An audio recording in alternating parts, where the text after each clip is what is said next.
cursed to live a life stuck between man and monster. Dinosaur Man is a stranger in a strange land filled with danger and excitement. Fighting the beast within to become a hero is no easy task.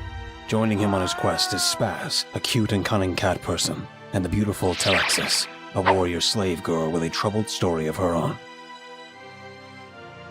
A cavalcade of odd, alluring, and downright evil characters awaits our heroes. Read the webtoon today on these fine platforms. You and your kids will love it. Educated guess, I'd say that man is alive.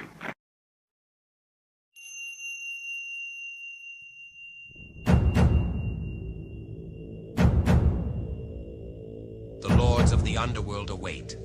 You will clash steel upon bone, blood upon rotten flesh, and fill this void with light. You must answer this call, Husk. You will be the one that will finally kill them dead.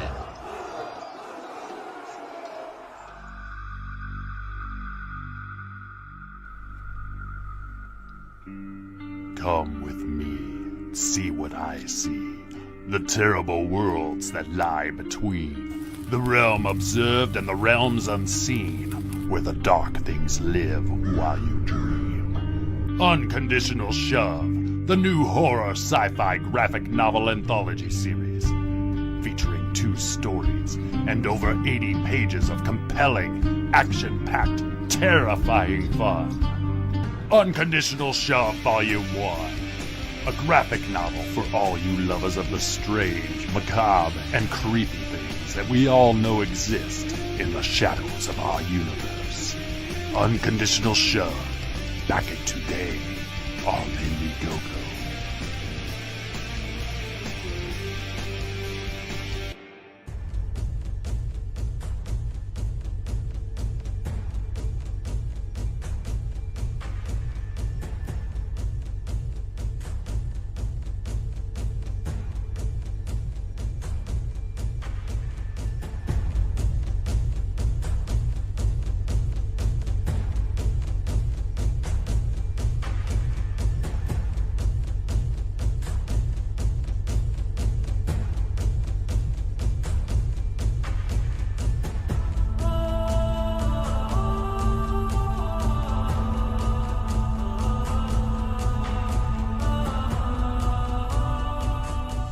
The brave hero conquers the diabolical villain and rescues the damsel in distress. But this is real life, and in real life, Stories don't always have happy endings. Frog G, the story of a man turned into a frog by a voodoo priestess sent on a mission to kill a god by death itself. Now our hero must roam the underworld to regain his humanity and win back the woman he loves.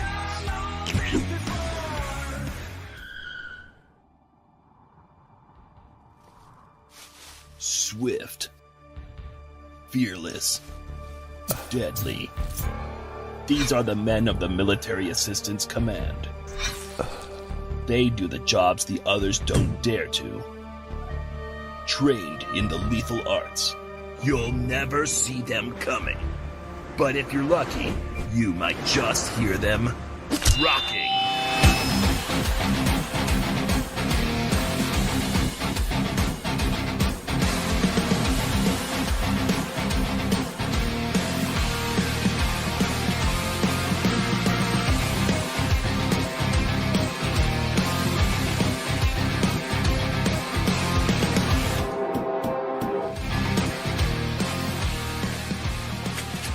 Now, to regain their freedom, they have to take out the assassin clan that made them the Rock and Roll Ninja. Get your copy today.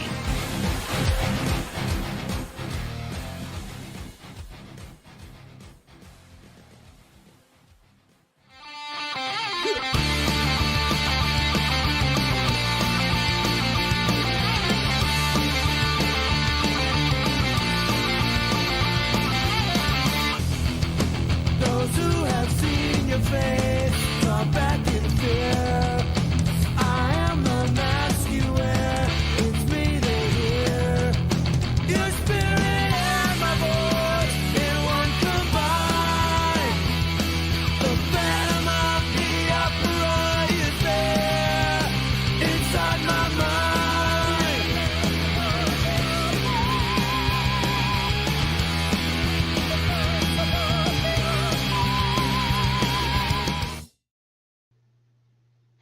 Hey guys, thanks for tuning in.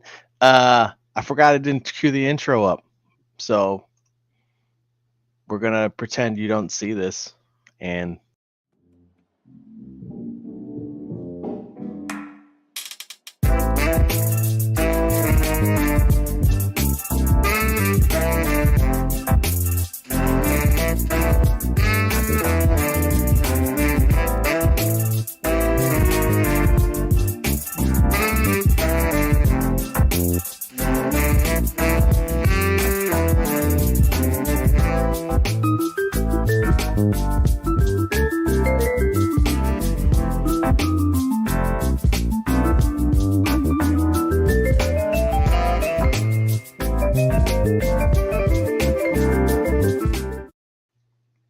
hey, what's up, everybody? Thanks for tuning into the art department. Everybody and their mother streaming right now. So, if whether you see this now or in the future, we appreciate you coming in. We got two guests in the back. We're just going to go ahead and bring those guys out, and then we're going to start talking about their campaigns, see what's going on, fund my comic, and then start drawing some stuff. So, without further ado, first guest,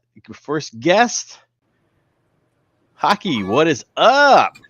Hey everybody, I'm Hocky, the ad hoc artist, most dapper man in comics. Coming here to say g'day and do some drawing and hopefully, yes, doing well. How are you? Him and his chickens are here. I know, bloody chickens are just start being quiet Awesome, all bloody morning, and now they started up. Stupid animals. I am doing well. Say, shut up, chickens! Just don't choke the chicken, Hockey. Right, Don't choke yes. the chicken. Right. Now they give me free eggs, so I can't complain about that. So There you go. they do start up. Hello, Static Zero. Yes, I'm here. I'll do some drawing. I'm actually going to set up the camera and do some live, like visual, real stuff. I know. Awesome. She's gonna stop cheating and draw for real. So what That's it, exactly. I can't let AI get away with it anymore. So. We got another guest in the back. We're gonna go ahead and bring him out. Jason Bascom, Unhinged Entertainment. How you doing, buddy? Is he in the coop itself? I am. I mean, down in there. Like, why are they so loud? Like, why do you have them like right next to you in your office? It's that way, isn't it? Why do we keep hearing chickens? They're support animals. That makes sense. They're support animals. Yeah, and I didn't notice a difference in your intro at all. Yeah, no, that one didn't upload. I still have to upload the new one. So I didn't notice anything different. No, I mean like absolutely. The one before the draft art department. Listen, that was a bonus. That's bonus content. Listen, that would be on the back of a DVD as bonus content, and people would pay extra for that. That's just giving the customers a preview of the eye candy they're gonna see later. There you go. All right, I got a screen. I figured we'll talk about Hocky, what he got going on. We'll talk about your campaign with Frog G. Maybe plug some other friends of the channel stuff, and then see what's on the rack or on the shelf on Fund My Comic. So we'll start off with Curiosities and Oddities Emporium, the dress. Thank God for spell check, because when I was searching this thing, man. It is a mouthful, and I do appreciate I even struggle with trying to say it sometimes. Mm-hmm. But Curiosities, see, I'm already see, I told you, tongue twister. Curiosities and Oddities Emporium is a shop that is that'll be featuring in a bunch of stories. It's the main, I guess, it's the main thing that produces all these items that people buy. And this one in particular is a dress that the main character Jenny buys. After a little bit of pressure, she didn't want to buy it, but she bought this dress, and she put it on, and when she put on the dress, she was teleported to the 1920s. And you think, what the hell's going on here? She freaks out a bit, but then eventually she has a bit of fun with, because she's got the dress on. She rocks up at a party, basically. Mm-hmm. So she goes, oh, well, she gets used to the idea of of going to this party. But eventually, she tries to find out if this is a real place, and it is. And she finds out someone was murdered, and she makes it her mission to save the person who was murdered. That is awesome. Changing That sounds history. yeah. Changing That sounds awesome. It's interesting. It's nice to see what independent creators like yourself are doing with comic books, not just doing superhero stuff, but we're seeing mysteries, we're seeing fantasy, we're seeing horror, we're seeing all these different, we're seeing westerns, all these different genres now are starting to be created and trying and filling that void of stuff that has been missing from comics. And I think this is a great idea. I think this is an idea that you can, do. You have quite a bit of wiggle room to mess around with stuff, each, because I know you're mentioning it was going to be like not an anthology, but each book was going to be like a separate, like an item from this Yes. emporium, right? Yeah, that's exactly it. So this one in particular is about a dress, but there's other items that can be purchased within this shop that all have some type of weird mystic power that grants the purchaser some ability, or it may not be ability, but something will happen because they've purchased these items. And yeah, that's awesome. So, like, there are future ones with. I won't reveal too much at the moment. Like I say, we'll keep with the dress, but eventually there may be a story about the shop itself. So if people are interested and this story keeps on going, these independent stories, they say they're all one-off. This will end. You don't need to buy another one afterwards. But things might get revealed over time, and eventually you'll get some backstory of it. So there's it should be a bit of fun, and it's just fun coming up with these weird and wonderful stories too. So yeah. So they're one and done adventures, but you're gonna want to stay on board so you can kind of find out the mysteries of the Emporium, and they're not always going to be a murder mystery because based on the items, you can even do other types of stories as well, which is really cool. Adventures, there could be comedy, could be straight up horror as well. So it lends itself to a lot of different options. So this one is a mystery. The next one I'm planning is a horror. So I do have an adventure one coming as well. So yeah, there's lots of different options I'm going down. So if you didn't like this one, maybe the next one. There will also, if you in the future, if you do, there is going to be something that you may want to collect them all. I'm going to do something that will link them all together visually. So, but that'll be more revealed once the campaign launches. So. Awesome. And if you sign up now, you can go ahead and you can get the bookmark when you can start doing the purchase when it actually goes live and stuff. So that's neat too. So the bookmark will be one off just for people who sign up. So, So please, it's not much, just a bookmark, but it'll be, it's something that you can collect. So, and hopefully it'll be good. So yeah, I'm gonna drop the link in the chat right now. Thank you very much. If I was better prepared, I would have been ready. Here we go. All right. Yeah, sounds great. Let's go ahead and let's move on. Jason waiting ever so patiently. Yeah, we got to promote Goblin Girl. Yeah. Well, we're getting to Goblin. We're gonna get to Goblin Girl. Of course, we got to promote Goblin Girl. That's a given. It's my campaign. Let's share the story of a goblin who's sent on a quest by a girl itself. The goblin who becomes a girl. That's a different type of book. It's a different book. Let's go ahead. Let's talk about Frog G. Give us the rundown on Frog G. I'm really loving the art that you're doing on this. Thanks, man. Yeah, it's Frog G. It's a story about a man who gets turned into a frog by a voodoo priestess and sent on a quest by death itself to kill a god, win back his humanity, and get back to the woman he loves. 48 pages, fully epic fairy fantasy fairy tale. Got ink spots on collars. Got me on lines. Frog G, co-creator and promoter. It's It's fun and excitement, and we think it's all ages. So you can back it knowing and reading. I think your 10-year-old can read this and have a good time. So yeah, awesome. I'll give it to my son. So. What's some of the things that you got included here on your campaign? Oh, you got the main cover by Ink Spots and me. Then you have a variant cover by Irene Strakowski and Billy Basco. You got another variant cover by the great Dan Plegel, Boob Dan Art.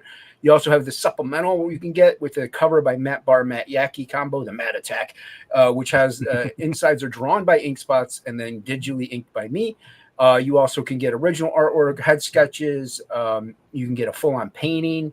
Also, you can get everyone gets a trading card by Hocky, by Luke Alietta, Shelby Robertson, Dan Plegel, and you also get a bookmark and then a window cling by Hocky. You get the kitchen sink just by backing at a $25 tier. Yeah, you don't want to miss out. Ink Spots is he's going to be hammering. He's taking a week off to just work on the book, so he's going to hammer away at some pages and knock some out of the ballpark and have some more updates for y'all. So it'll be nice. It'll be great. Yeah, you got everybody on this thing. Everybody contributed something. That's a lot of that's a laundry list of who's of CG and just Murderers awesome Row. people. And the Shelby Robertson card is colored by fiendish colorist Ivan Pinata. So got our Murderers Row of talent. Plus a 6 a.m. sticker. Don't forget about that. Yeah, you got everybody. Everybody's involved in Frog G. So there's going to be something for everybody in this campaign. There is, and it's like I said, it's fully drawn. All the line art is completely done. So we're just Ink Spots has to color it, and also, like I said, he's drawing the supplemental. So he just has to finish out the supplemental, which we already have like 4 pages of that done. So and then just write and letter it. So, and even if by some weird happenstance we happen to be late, because it starts to it says the ship in October. So if we are late, I'm gonna compensate by giving a little extra bonus treat in there somewhere, whether it be a card or something. We'll find out, but yeah, so you never know. Life happens. Sometimes people are late, sometimes they're not. But we're not going to be no year late. Let's put it that way. So, yeah, just look at all this art that you guys are doing with the colors and everything, man. This is really cool. You guys are really knocking it out of the park, and it looks so fun and colorful, and it's just like what a comic should be. Like this, look, it's not like cookie cutter bullshit, dude. Like this is really cool. Well, and it helps that Ink Spots and I are both influenced, and you know, we really like the people like Sam Keith and Bill Sienkiewicz and like all the weird artists that are out there, David Mack, and like so we kind of throw that into what we do. And then you know you have top tier talent like Matt Barr and Matt Yaki, who obviously look at that, that's amazing. So, but yeah, we like having those fun, weird, wacky looking comics. And Absolute wasn't wacky looking, so it's like I can do different things, but yeah, we just want to have fun, and this is a good fun title. I think it translates in the work itself. So yeah, you got that great Billy colored Irene piece there. It's gorgeous. Yeah, that's sick, man. That's yeah, it's tough. Killed it. It's tough. It's almost like you want to do get all the covers. You do want to get all the covers.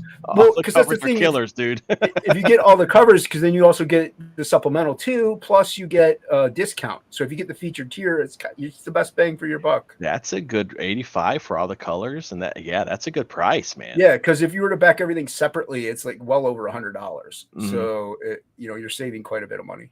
Wow. Yeah, that's a great. Everybody, go back Frog G. This is really cool. I think we had. You know, right when like CG started and stuff, I think we had a big influx of. I'm gonna leave this car because I love this car. This car is cool, I had a lot of fun with that. Ink Spots put like a UFO back there or something. It's just weird, fun stuff, man. I feel like we had this big shift like when CG started and stuff. Everybody was like EVS, and everybody started doing like awesome. Like everybody loved the detail and stuff. And I think that kind of now is starting to become like people want to see stuff like this. People want to see funky, cartoony, things that are not so different or say things that are different and just fun. And it's nice to see oddball stuff kind of like this that's not looking like your mainstream stuff getting the attention it deserves. Yeah, and it's kind of like what makes CG in the independent scene a lot like Image Comics or even Dark Horse, where there's like your mainstream type stuff, but then you have like the weird whacked out stuff like the Mask and the Max and stuff like that, or like graphic stuff like because if you look at Rich Ayala, like very off the wall stuff. Look at 656 Comics, amazing talent there, but it's totally different. Look at Matt Barr. Matt Barr's stuff is kind of not your traditional comic style. So yeah, a lot of great talent that is out there that is also different from the regular quote unquote comic format. So yeah. Yeah, This is creepy. All the eyeballs. Like, yeah, that's ink spots. Yeah, he's putting eyeballs everywhere. I'm like, all right, dude, whatever. I don't know why. Yeah, sure, man. Go ahead, you do your thing. Yeah, Yeah. This is awesome. So if you guys haven't already, go back Frog G. Any idea how much longer it's gonna be? It's gonna be up, or there's no plans on closing it anytime soon or anything like that, right? No, we won't close it until we're done fulfilling. Okay, cool. That let me get a couple paydays in so I could snatch up. Oh, you got time, man. I'm eyeballing that 85 for the covers and the supplemental. Well, and then there's obviously the shipping. So I think it does end up being like $95 or $100. That's not bad. That's not bad at all. I mean, $10, $15 shipping, that's a given, regardless. Yeah. So, but that's awesome. And then Matt Barr did the logo, right? Yeah, Matt Barr did that amazing logo. So Matt Barr's logos are sick, dude. We have the beanie which has the logo on it, and we're using it whenever we can. Yeah. So, yeah. That's cool. That's cool. Yeah, he's doing some stuff for me, so I'm stoked too. So it's always nice to see his stuff out there. And Barr's a busy boy. He is. Yeah, but he's so fast. It's like, dude, he's so quick. fast. It's ridiculous. And the thing is, like, he's not fast and trash. Like, he's so fast and it's so damn good. It's like, why'd I get up this morning? To admire Barr. Right? Yeah, right. Hey man, I'm just glad you're my friend. Speaking of Goblin Girl, let's go ahead and we're gonna share that. Let's talk about Goblin Girl here. There we are, because it's awesome. Screen. That's another one I'm so stoked for. It's got the freshness. It does. Let's see and show it. There we go. Dan Plegel's Goblin Girl. Is also on Indiegogo. Yep. Let's get that. The link was played in the beginning. All these trailers were played in the beginning of the stream and stuff. So Dan Plegel's Goblin Girl. If you like high fantasy and awesome art and hot chicks, I feel like this is your alley, up your alley. If you like cool art. Yeah, it's they describe it as Elvira meets Conan. There you go. A good analogy for what it is. Yeah. Mm-hmm. Billy's coloring this too, right? Yeah, Billy's the colorist on this, and we see pages from time to time, in the secret Whisper networks, and yes, they look sick. So you're gonna want to back this. It's weird. We all know that it's late, but when you see the final product, it's gonna be kind of like Cyberfrog, where you're like, we don't care that it's late. Mm-hmm. It's so good. I almost feel like the photos, like the pictures from the stuff that I've seen, and like the pictures, like they don't do it justice. Like it's gonna be better. You know what I mean? And it's weird. Like, I think when you see this in person or like seeing the pictures that we've seen, like, you're not going to be disappointed. Well, Billy colored the cover for Lady Ragnarok that Plegel did Lady Ragnarok on on a Kickstarter. And Billy did the colors for that cover, and I have it in print. It looks way better in print than it does whenever he was showing it to us in digital format.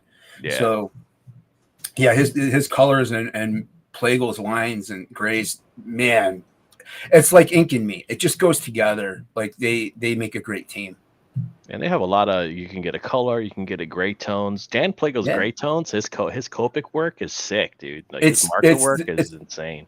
It's insane, dude. Like him and Adam Hughes. Like, I mean, that's pretty much where you're at when it comes to like Copic work. Plegel's really good.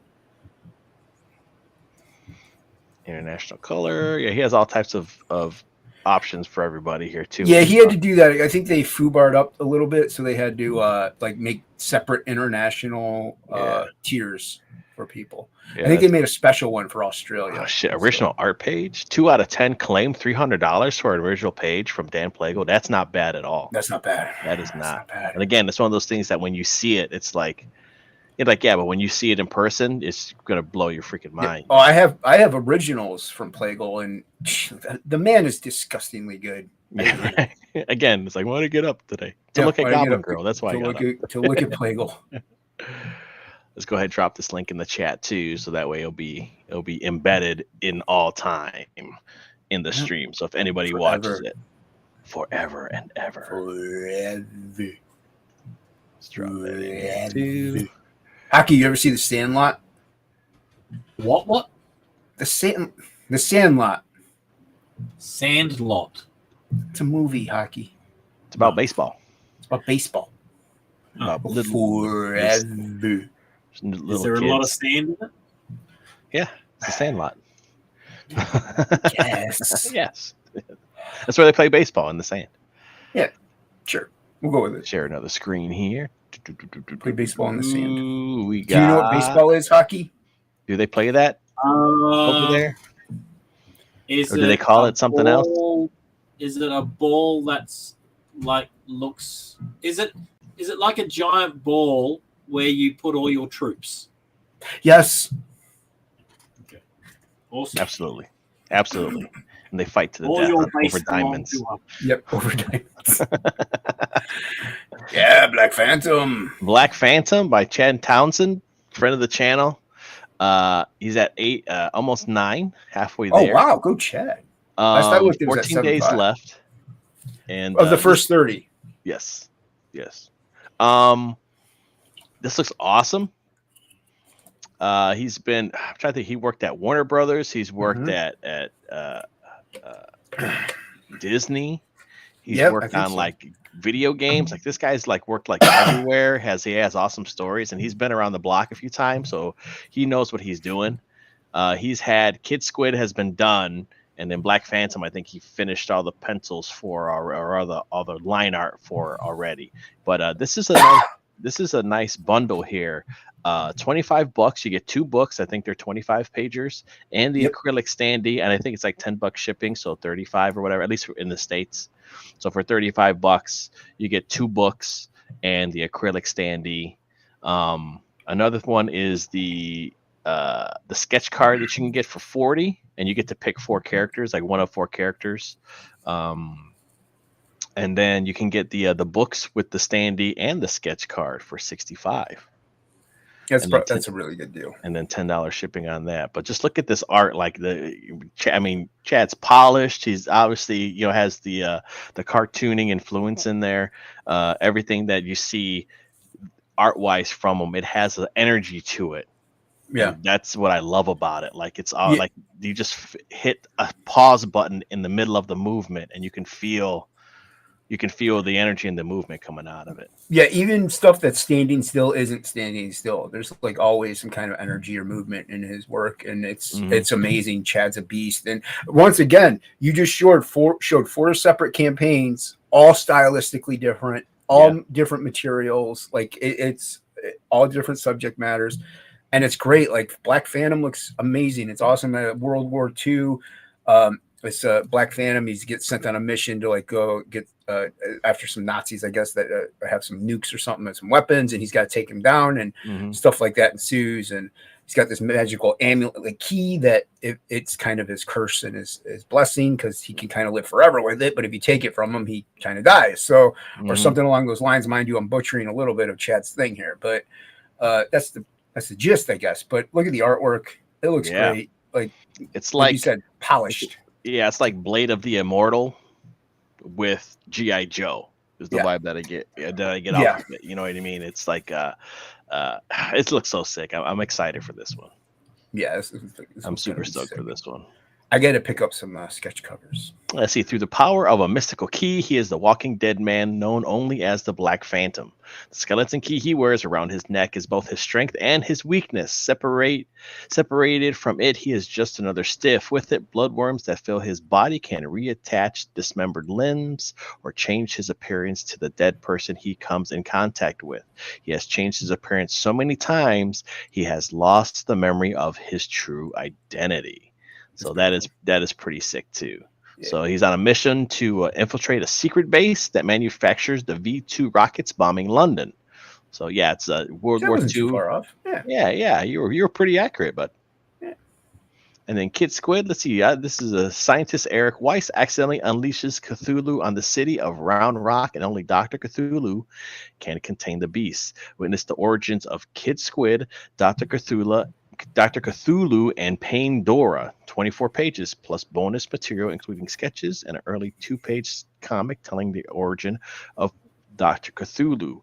Dr. Cthulhu is also a character in Black Phantom, so they are in the same world, which is pretty. He's pretty excited about Kid Squid. Yeah, and Kid Squid's pretty fun to draw too. Yeah. But yeah, just look at this art. This art is just insane. Yeah, it's pretty cool. Very stylized. Like I said, the energy has the energy to it, which is dope. You can get a Black Phantom head sketch cover variant for $100. Kid Squid head sketch, $100, or one of everything. So yeah, this is stoked. I'm stoked for this. Here's the lineup of all the characters too. So here we have Horned Toad, who's the villain or one of the villains, the heavies that Black Phantom's gonna fight in his book. Dr. Cthulhu, Pandora, and Kid Squid. So, and look at that beautiful standee. Look at that beautiful pool. Yep. Yeah, beautiful that. pool. Somebody's not Warner Brothers flexing paid for there. that pool. I think so. He's not showing off the standees. He's showing off that waterfall in the background. There you go. Yeah, right. Chad's a cool guy. If you have a chance to catch him on any streams, he always has cool stories. Always fun to hang out with and a joy just to talk to. So I've been trying to get him on mine. He's elusive. So yeah, he's honestly, I have to admit, like Black Phantom should be doing better than this because that's how good it is. Should have been five. It should have been 5 figures already. Yeah, yeah. He should have been double digits. I think it's more or less a reflection on like the economy and stuff like that. And there's a lot of great campaigns out there too. So yeah. But yeah, this should be way above what it is. This is going to be one of those that's like, I even feel like with Terror of the Trenches, like once people start getting it and people start seeing it, I think then it's going to blow up because people are going to feel like they missed out on how good it was. Yeah. And if anything, the only way to get it again would maybe be a reprint if he plans on doing one, or like a second chance or something. But it'll be a second printing. So yeah. But people are going to sleep on it and regret it. But like that's also his first IP, so I get it. Like at that point, like your first IPs, if you're not already established in the comic book scene, it generally, like look at Shelby's first sketchbook. I mean, I think it did like $2,000. Like it didn't do anything. So, and now like his Rage Tality, I think Rage Tality's War was, I think it's like 40 something K. So it takes a while, sometimes Shelby's a name. So, and he's really good, but so yeah. And he's also been having this Black Phantom character since he was like 19, 20 years old. Right. So he's had it for, in his back pocket for about 25 years, 30 years. Yeah. Yeah. This is his baby. So yeah, he's not going to skimp out on it. That's another awesome one. That's a cool campaign. Don't miss out. Back it before you can't anymore. I'm getting my sketch card, so I'm like, I just want to get a head sketch and then pick up some extra sketch covers too, because you could get blank sketch covers. So. That's awesome. Yeah. Let's move on to Fund My Comic. Let's see what's going on the rack there. My comic. Hockey's already drawing. He's cheating. I know. Well, I'm going to be drawing. He's going to be doing traditional stuff too. You're going to be drawing old timey ways. Old timey stuff, but I need to get the way us old timies do it. Yeah. Okay. I need to do the bear before I did that. So. Okay. Let's see what we got here.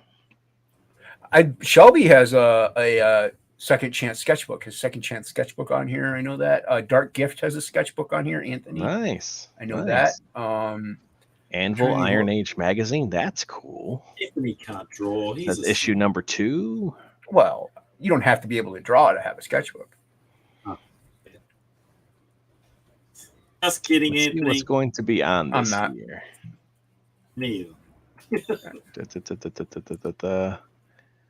Okay, a bunch of names on it. Cool.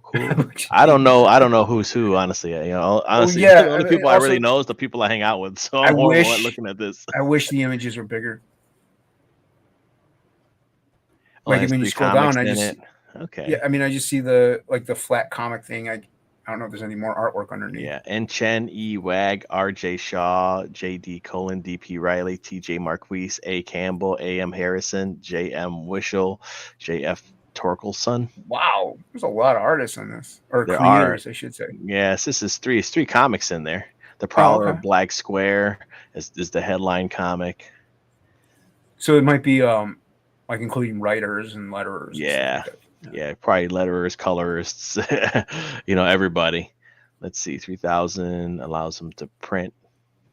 Where's he at right now? All right, 2,400, 37 days to go. Okay. I mean, he's not doing bad. Like I said, I wish there was more images. Yeah, it shows the cover. I mean, it's cool. It's issue 2, of the magazine. So issue 1 had to be, had to be successful. Yeah, had to be good. I'm sorry, I don't know any of these guys, but I'm not the guy. Yeah, I mean, I'm not the indie guy to ask.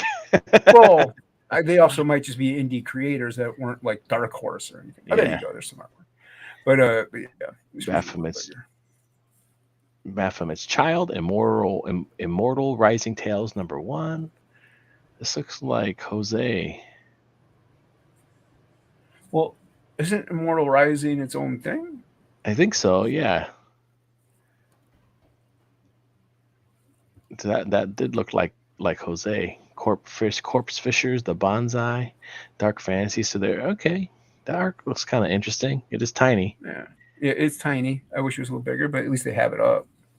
It doesn't say who's Solar City, Brian Asher, and Batsky. Baphomet's Child. Yeah, I'm trying to. I mean, might have to order, or they might have to dumb this down for knuckleheads like me, so I know who's Morning Light by R.J. Shaw. There you go. Okay, Ghost of a Distant Star by J.D. Cowan. A lot of initials on this book. I mean, art looks pretty good. Yeah.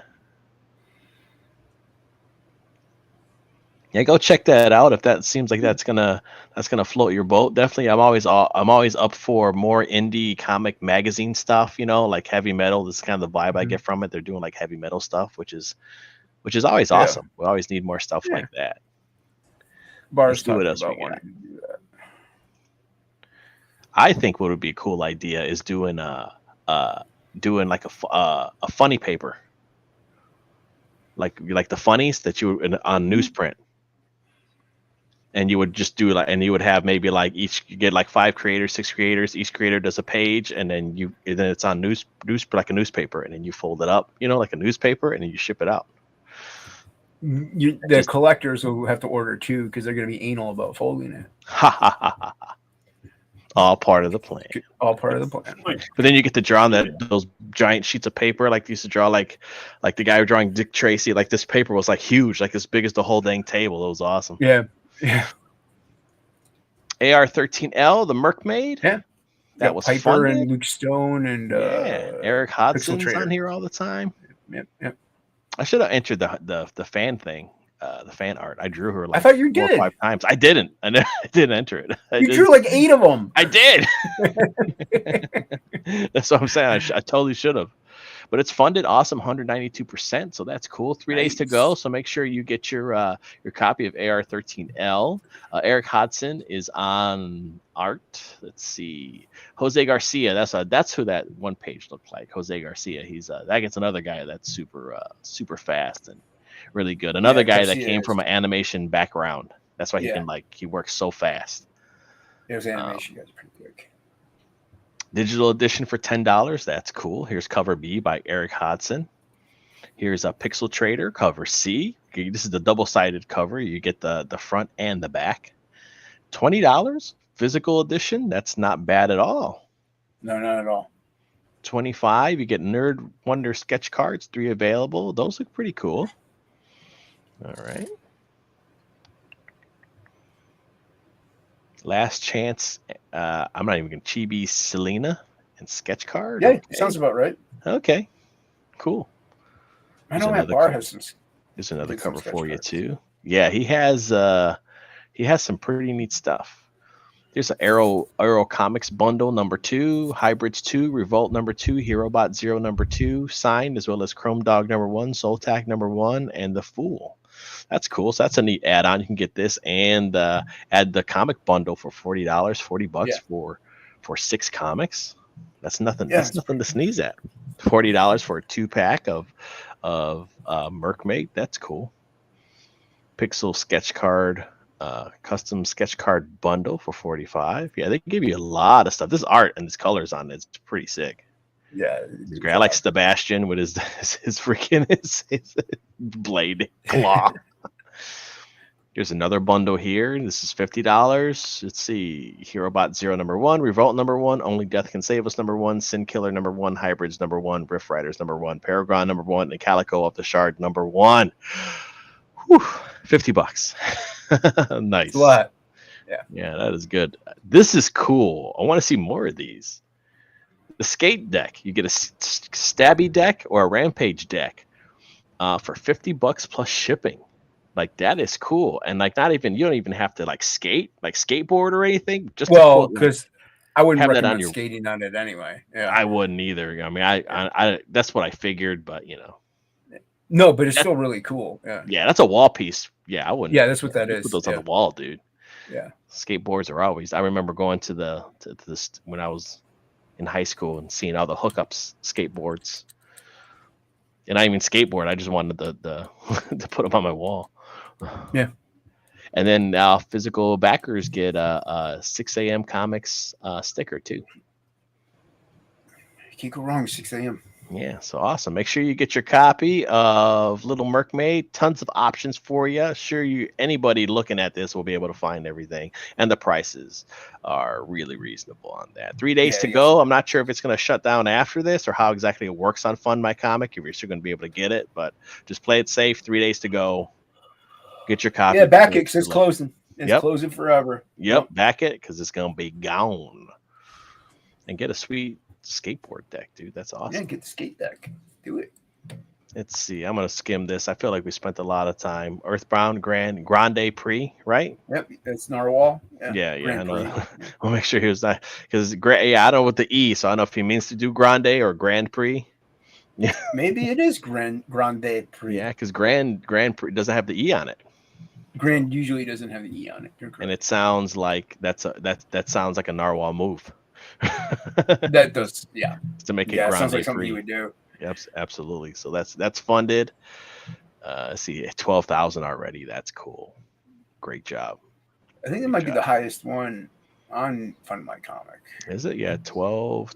I know Kelsey's on here. I don't know what he's at. Kelsey's at 17. Okay, so Kelsey is the highest. Merkmaid's 14. Yeah, so Kelsey is the highest. Kudos to those guys, man. Even Yeah, Merkmaid man. coming out of Doing nowhere well. and doing that too. Bringing it. Yeah, Merkmaid is killing it on this Yeah. site. Yeah.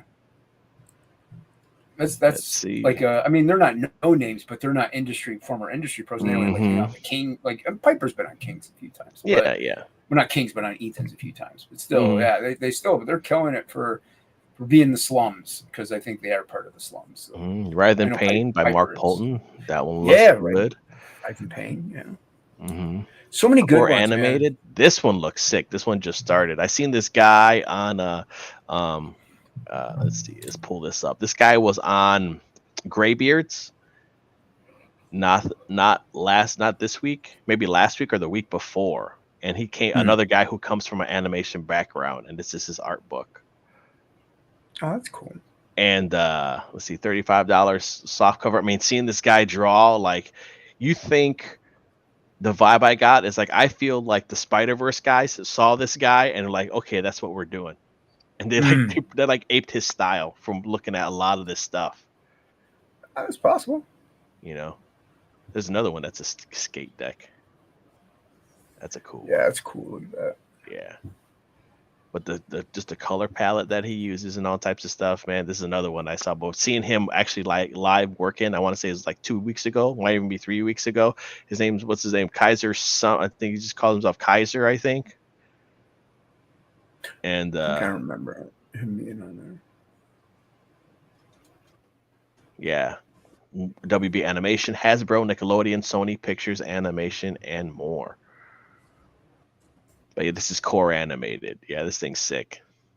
Well, hey, with the writer's strike on, I mean, a lot of these animators might be doing this because they got to have something to do. Yeah.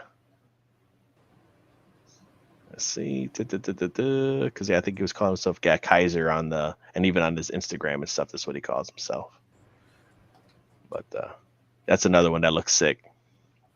Yeah, it looks pretty cool. His art's really neat. So I think he's putting out the book just to see how, get some. And then, all right, here's my book. Type 1 exclusive cover by Mark Polton. And then that's Sean Arndt. Arndt, yeah. That's it. That's his book. Glad to see that's. I think that just started. No, let's take a quick peek. Yeah, it just started last week. Cool. Oh, okay, cool. Yeah, from what I've seen, this one's looking pretty sick too. I know he's been working on. Sean's been working on this for a long time. Yeah, he's got Dan Kemp on colors. It's either Dan or Dave. I know it's one of the two. Yeah, that's a sweet kick. That's a good job. Yeah. He colors Spawn and stuff like that. So he's done colors on a lot of professional stuff. It's cool. I think it's Dan. I think he's got Dan Kemp on it. Awesome. And this is the you can only get the cover that's on this is I think it's the Dan Dahl cover is the only way to get it is Fund My Comic. Yeah, this one right here. Yeah, it's the only way to get that is through Fund My Comic. Yeah, that's a cool one. That's a cool cover. Yeah, it's a good cover. All right, let's see one last pass. If anything else is like, otherwise, I'm just gonna go ahead and start drawing.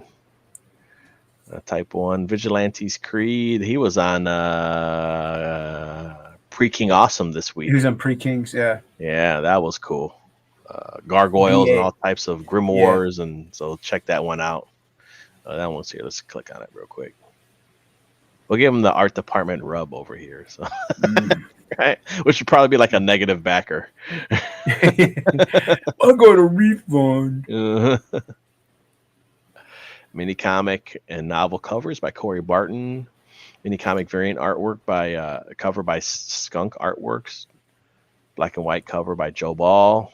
Art print by Elliot Rodriguez, friend of the show. Love Elliot's stuff. Such a cool dude. 2 novels with 240 pages each. Yeah, you got to check this out. This is take a look at this because it's like a novel and like a storybook. It's not necessarily like a comic book, but the idea of it sounds really cool. It seems like it's a merger of like comics and novel stuff. Comic books are novels with less words. Yes. Yeah, look at these interiors. Yeah, hey, I mean, you get a Barton. Yeah. The guy turns into a gargoyle and starts like fighting demons and shit. Sounds awesome. Yeah. So check that out. That's Vigilantes Creed. Let's take a look. I thought I heard someone in the back. Mr. Black Phantom himself. Yes. The elusive. We just gave you the rub, so you probably just lost $50 because we mentioned you. Yeah, you got a bunch of refunds. Dude, I did get a refund this week. It was really odd. Hey, blame J-Bot. It's my fault. I'm sorry, man. Stat 0. DC did Wednesday Comics. Great stuff, but wasn't good for collectors. Aldous on the farm. Hey, Aldous, thanks for tuning in. Good evening, all. Good evening to you, sir. I think we kind of covered everything. Well, I think we spent enough time, talking about browsing. I think we did okay. Well, of course, we put over the boys' stuff first. Yeah. Eventually, I'd like to go to Fund My Comic, but right now, I just want to stick with what everybody's using mainly right now. Yeah, go where the majority of the people are first. Let's see. Let's add a camera. I like this as a goblin bear. Hocky. Yep. Holy Jesus, dude. Oh, wow, look at that. Yes. She's smuggling coconuts. That's very furry down there. Oh, that's funny. Nice job, Hocky. Yeah. Dan would be proud. Gotta keep up traditions for the art department now, so a bear has to be drawn. Sweet, you're gonna do a Death Dealer cover, Jason. Yeah, I'm gonna do on a Death Dealer sketch cover. Nice. Do you know they released a Sin City 30th anniversary sketch cover, and the cheapest one I found was $100. Really? Yeah. I'm gonna have to dig through my blanks and see if I got one. Yeah, I don't know how long ago the 30th anniversary was, but I'm like, what? Did somebody CGC'd a blank one and it's like selling it for $250? I'm like, you slabbed the blank cover. Yep. Like, you're crazy. Yep. So, yeah. It belongs in a museum. It belongs in a museum. Somebody has there's a black one and somebody has it signed by Frank Miller. There's no sketch on it. And there's selling that for I think like also like $150 or $250 or something. I'm like, why don't you just have him sketch something? It's a sketch cover. Did you see my not so great Black Phantom sketch cards, Chad? No, I have not seen You're Not So Great. I gotta find it. Black Phantom sketch card. Here's my not so great Black Phantom sketch card. Oh, dude, that's cool, man. That's awesome. Yeah, it's all actiony and everything. It's like pew pew pew pew. Yeah. Yeah. I did it as a short, so. You did it at work? No, as a short, so it's a short on my timeline, on my YouTubes. Oh, cool. So, how long do you spend on one of those, and do you time lapse it, or what do you do? Like, yeah, I time lapse it, but usually about 10 minutes, maybe at most. Like, I don't really sit there and like go all out and like take a half hour. So, you know. I used to know how to convert videos to time lapse, and now I can't even remember. It's been so long. What kind of phone do you have? Well, I was doing it through After Effects. Yeah, I do it through both Premiere, but I also use my phone if it's like a sketch card short. Well, It's my new pencil I got today. I'll Sumo have to grip. beg you for the info on that. Sumo grip. Sumo grip. Sumo grip. It's a fatty pencil. Let's see. Fatty Boombatty Blunt. Oh, it helps if I have glasses on. It does. I drew 2 characters from Black Phantom last time. What? You People just you draw saw your character like from crazy. Black Phantom, but I also have this one. Oh, love it. Yeah, I remember Squid that. bear. That's hilarious. I am gonna have to. Yeah, I am gonna have to fix the logo on his chest. It is backward. It's supposed to be like an S, like a squid. Is it? Yes. I just copied it from somewhere. Yeah, I know. I screwed up. It's all your fault, Chet. But the cover's gonna have the fixed. That's cool, man. Thank you, Hocky. It was fun. Everyone was drawing Squid Boy, and I just gone, oh, fine, I'll draw him too. Kid Squid. It's funny. I have issues like people call him Squid Boy, Squid Kid, but they don't call him Kid Squid. Kid Squid. But that's his name, is Kid Squid. And he's also, I did have Kid Cthulhu for a while, and then just went, I'll just not call him that. Kid Squid sounds cool. Yeah, it does. Whoops. I don't know what I just fell. I'm getting pretty quick at drawing BEARzerker. BEARzerker. Would you like some fluffy fluff birds? What is BEARzerker for? Like, is this a new thing you're doing? Yeah, you know what? I decided that's the comic that I'm gonna do. Oh, cool. And so a teddy bear has to brave the nightmare realm in order to save his owner. And when he enters the realm, he becomes the BEARzerker. Sweet. So in our world, he's just a normal teddy bear. Right. Sounds awesome. Yeah, it's pretty cool. This idea I kind of had kicking around. I was like, well, I'm going to do this. I'm going to do that. Then I drew BEARzerker, and I was like, oh, dude, this is fun to draw. Yeah, if you have fun drawing it, that's the one you should go with. That's how I feel about my characters. Like, now, like, I've worked on the design so much now that when I draw them, I do get joy out of it. Like, I'm not bored. Mm-hmm. Yeah, you don't want to get bored doing your stuff. No. I'm really excited to be working on the next book, you know, getting this one out of the way. And Are you already started on it? yeah, Wow. I want to have most of it finished by the time I launch the campaign next year. That's a good plan. Yeah, that's smart. Yeah. Yeah, I'm not knocking everybody. I totally get the whole idea that it's supposed to fund you to help create it and work on it and pay you. Well, but it's gotten so messed up with a lot of indie guys now. People aren't willing to take that risk. Yeah. Right. People already Well, and I- peed in the pool, man. Yeah, like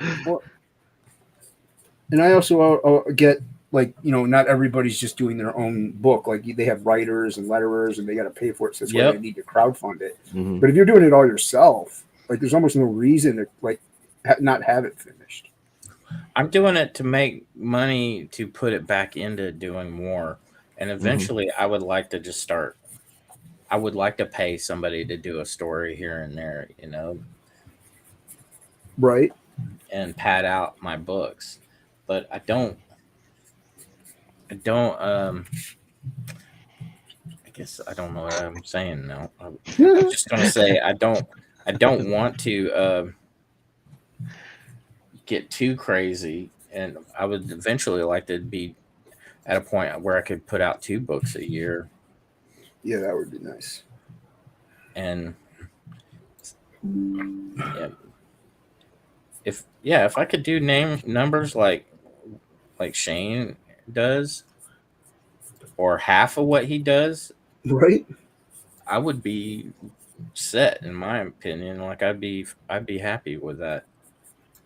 Yeah, and I think doing 2 books, if not 3 a year, if you're knocking that out, because that's all you're doing really is at that point, just working on comics. That's I feel like that's good. Even 2 a year is good, Yeah. Yep. I think people wait for 2 a year. If I could do a book every 6 months, so how many pages is that in 6 months could I do? I have to think about it. Well, it depends on how many pages you want to do per book. I'd like to get 48 most every time, but if I could hit 60, that would be even cooler. But Yeah, so if anything, you just cite it at 48, and hey, it does really well, and we get the page 60, but 48, and you'd have to allocate how much time it takes you to do 48 pages. Like, so does it take you 2 months? Yeah. Hey, Dragon. He said, I was watching the beginning of the stream and just realized I need to skip 41 minutes to get to the present. Or you just like traveled through time. Ooh, yeah. So I have a few pages already finished on my next book.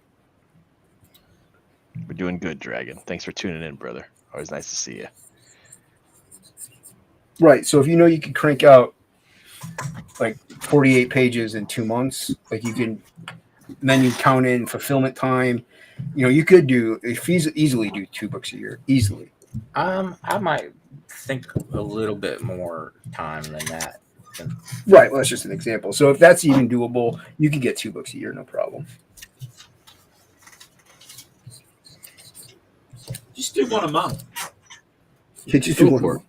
Yeah, go for it. Yeah. Just do one Man month. up. What are you waiting for? Show those other nerds what's up. Nerds.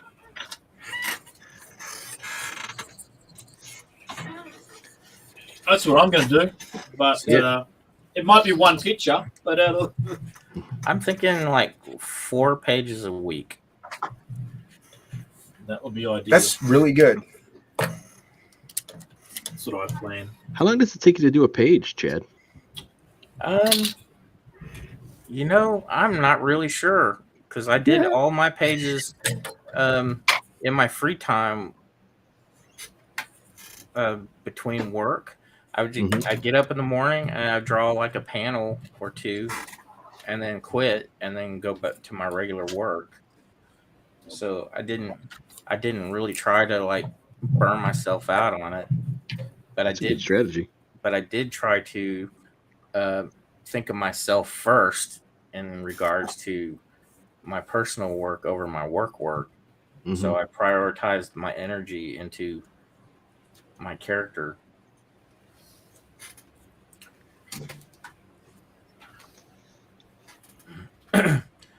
So, but it's the true. I really feel like the true test is gonna be my next book. Like, I'm always my worst like anybody, you're your own worst critic, and I'm starting to, it's sinking in. It's like, oh, I got to start working on the next one, and can I do it? I don't even know if I can. You know what I mean? You start doubting yourself. You Hey, could Stat do it. Zero. Well, that's some page work done until tomorrow. Have a good stream and a good night to all of you. Well, thanks for Later, stopping by. I Stats. appreciate it, man. Yeah. I enjoy you. If you haven't subscribed to Statistical Zero, he does fun streams and I where he like draws and just kind of talks with the chat and stuff. So I pretty like neat. his comic strips he posts on Twitter. Yeah, Yeah, they're really good. that's my idea. Like I think to do like a CG funny pages would be so cool. I said there was one time I said that it was one of the best. Like, it was really well done. He does really well done comic strips. Yeah. Like that would easily match anything. Well, Garfield's gone downhill 20 years ago, but it's that quality that you could easily see that in the like a newspaper or something. It's really good. It's very clever. I did comedy sketches like that. A few years ago, I did a web comic, and it's not easy, because you got to come up with the funny joke and all that type of stuff all the time, and be consistent. So I see where it comes from, and I think he did an amazing job. So well done, sir. I've done a comic strip off and on for a while now. I'll probably do one strip a year though. I was doing it every week. We did one story, one comic strip. So Dragon Pisces says I'm done with my trailer for my audio story. It's out on YouTube and Twitter. Oh, neat. Nice. I don't know if you are a wrench. Let me know where I can find that. I'll throw the link up. On YouTube and Twitter. You just said it.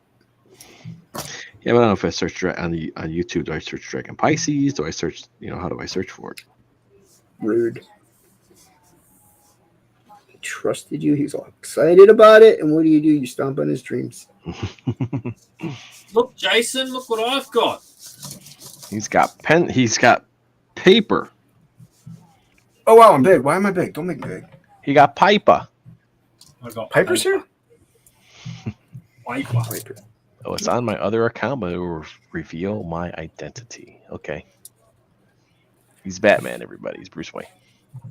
Well, now you just revealed his identity. Oh, okay. I gotta flip my camera upside down. I forgot about that. Oops, don't share that. Oh. Hold on. I'm trying to share a particular screen, and that was the wrong one. Okay. All right. It's like, well, don't share it. It's incriminating evidence. Don't. Well, no. I want you to share just the wrong page. Let's see if I got it right this time. Yes, I did get it right this time. This is the last strip I did on my characters. Oh, I seen this one. Nice. Ah, cool. Yeah, mine wasn't as refined, as neat as that one. Number 73. Yeah. Duck and hide. Duck and hide. Yeah, duck and hide the turtle because he's hiding. Hiding. his Clever. shell. That's clever. Yeah. Better to do. Take your meds today? Nope. Me too. Yeah, that's how I felt at the time too. I was so sick of people on Twitter, and I imagined that like a couple guys just sitting there going, like, "Hey, I'm feeling a bit outraged. You feeling outraged?" Now that I think about it, yeah, I could cancel a bitch. You, I got nothing better to do. Mm-hmm. You take your meds today? Nope. Me too.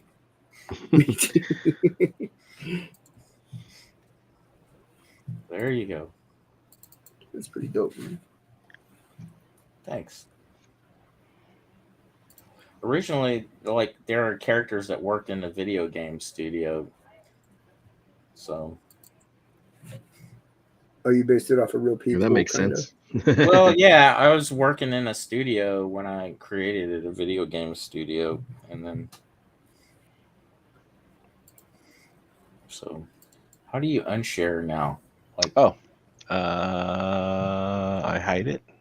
ah, Think You I can got also it on click. my There's end. a little blue box that says "Stop sharing." There you go. gotcha.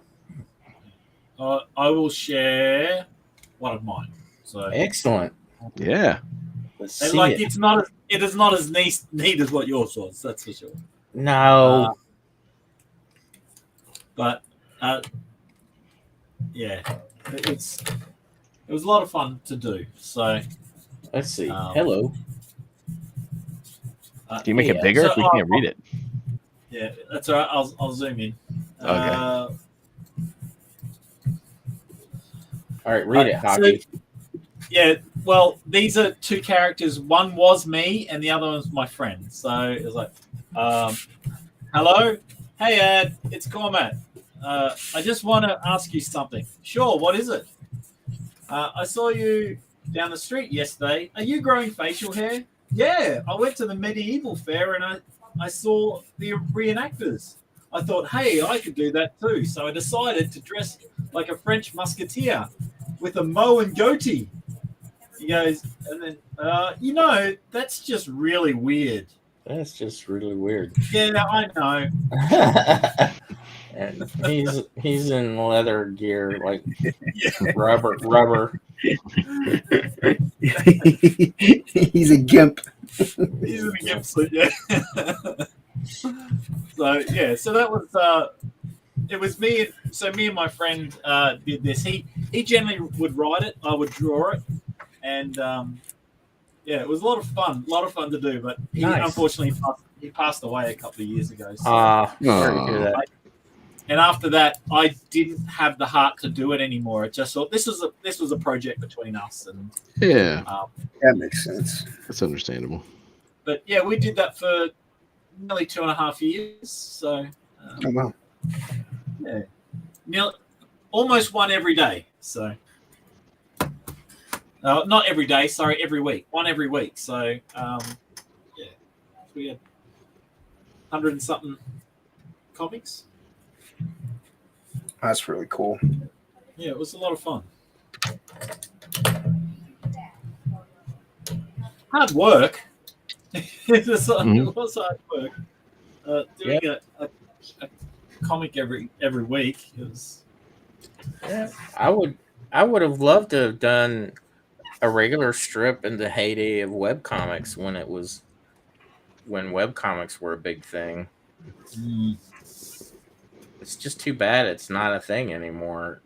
It's a thing. It's just not as popular. No, it was popular for a period and then died out. I'm wondering, like, the same thing about crowdfunding. Is it like, am I catching? What part of it am I catching? Am I catching the tail end? You know, right? Well, I think a lot of it is a reflection of just the economy itself. Mm-hmm. Yeah. So, yeah, I'm actually very close to like my actual goal, like where I would like to be with my campaign. Well, we were talking about it. We still say you're underfunded. You should be, J-Bot, we all agree, you should be 5 figures. Mm-hmm. It's that kind of like the quality is there. Yeah, I don't know what it is though. Like I don't know if people are gonna really start backing when I'm closing it out or they're waiting. You know what I mean? You have your second 30 coming up. That'll usually get a little bit of a boost sometimes. Well, I think I may only just do 15 days. You can do that too if you're going to go in demand. But I'm ready to just get the very first one out of the way and then get the experience under my belt and show everybody that I put out a book. And when they see that the book is in people's hands, they know that I'm, you know, the real I'm deal. not fooling around. Right. Well, you're doing really well, actually. Thanks. So, yeah, I'm close to 10K. Yeah, that's really good for the first IP, man. If you look at the video, Dragon, but won't it show who posted the video? That's what I'm just like. If you don't want to reveal your identity, you know. Nope. Got to reveal your identity. I'm confused on what's going on here. He got a video for his audio, a trailer for his audio story that he's working on. Mm-hmm. And I was like, okay, well, let's see the trailer. And he's like, it'll reveal my identity. And I was like, okay, sound good. Sound good. I'm a little bit confused. We'll have to talk about it later. I think gotta draw this bear right now. I think right now we are like so far past even worrying about identities anymore now. I think so too. I think all the real difficult stuff happened already. And if anybody tried to cancel you now, Just get laughed at. You get laughed at. They got bigger people that they're trying to take down than any of us.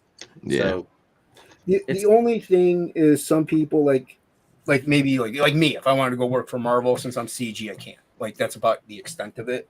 Yeah. But they're not going to look to go and try to go out of their way to try to take down Jason Bascom. You know, they don't care. And even if somebody did try and come after you, let's say, I think there are just too many of us to let it happen. You know what I mean? Yeah. Like, yeah, it's pointless almost. Yeah, people would speak up. I mean, people do. That's what's feeling good. Like so far, I haven't had anything happen since being on Ethan's stream or anybody else's. Right. And I'm wondering if there are people that have been digging into me and they're like, well, we can't find anything. We can't find any dirt. Like,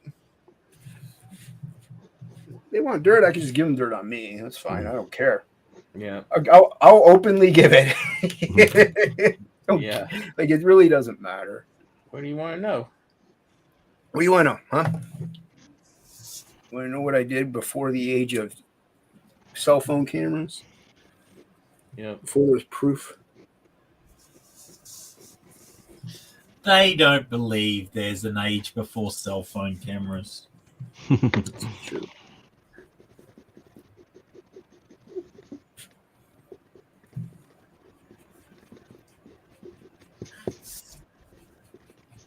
Yeah, toot my own horn, but this is coming out pretty dang cool. Yep. Damn. Much better than I thought it was going to. I did also watch Fire and Ice last night. Oh, I got inspired. Yeah. What's that? Yeah. What's Fire and Ice? You said what's Fire and Ice? Yeah, what's Fire and Ice? It's a Ralph Bakshi movie, barbarian animated movie based off of a painting by Frank Frazetta. Yeah, he has he co-produced it, and I guess the way it looked when I was looking at the credits, like he was pretty involved with it. And then they did rotoscoping, and so they actually had people dressed up in the costumes, which was neat. So, but I didn't look to see if I could find any Tigra pictures. I should have found any Tigra pictures. Like, all right, who's the chick dressed up as Tigra? I think what they did with the rotoscoping was they took the film cells and then Xeroxed them and blew them up, and then the animators traced over them. Like they filmed it live. Like which I don't understand that. I think it's like that's too many steps in my opinion, but it was really neat. It was better than what I remembered. I mean, sure, I skipped quite a bit when they were talking. And I was like, okay, but like they have like the main guys doing things. I remember like watching it as a kid, and like Dark Wolf was like the guy.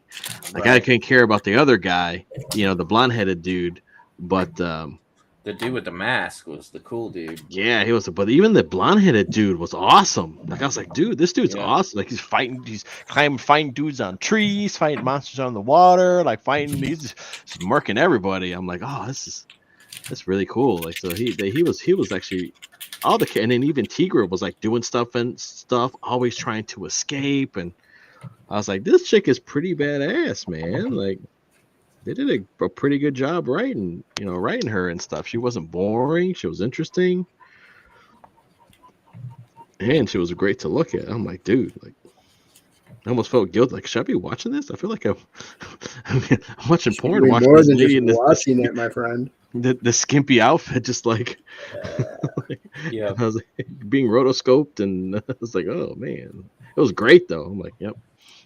I always This is why I like the women I like. It's because of this movie. I always thought Rock and Roll was like the really cool one. Rock and roll. Yeah, Rock and Roll. Oh, rock and roll. Yeah, have you ever seen it? I haven't seen that one. Yeah, it's an animated movie that looks like it could have been Don Bluth, but like if he made a heavy metal movie. Oh. Like a heavy cool. metal magazine kind of movie. Yeah, dude, you need to check it out. It's about a rock band and everything. And Is it about rock and roll ninjas? no.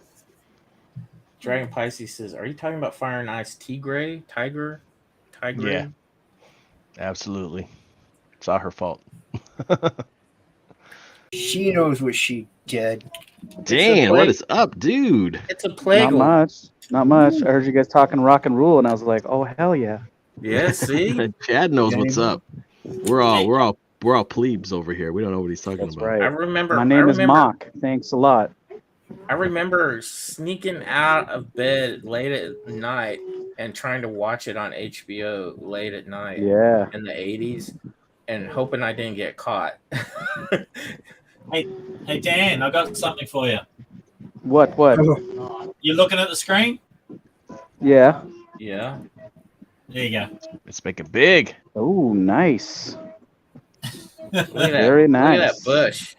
It's like smuggling coconuts over there. It's like a doozer from Fraggle Rock version of Goblin Girl. Well, it's supposed to be a Care Bear, but sure, that'll work too. Oh, okay, yeah. Because it's got like round feet and kind of like features of a doozer. It's excellent. I feel like I'm being serenaded right now. You are. You're being serenaded by them. Take over Them. Them? Yeah. Them. Sorry, it's so loud here. No, it's fine. I thought it was pleasant actually. Yeah, I got kids programming and I've got Kill Squad going on in the background. Of course. Yeah. I just finished my thumbnail and adjusting my new channel page. Oh, nice. My mini painting. So I gotta make a video now. Cool, man. Yeah. You just reminded me, Dan. I got my shop working on Twitter. Have you really? In the bio? Yeah, I've got a full shop in my bio on Twitter now. What? I need to How do you figure do that out. Yeah.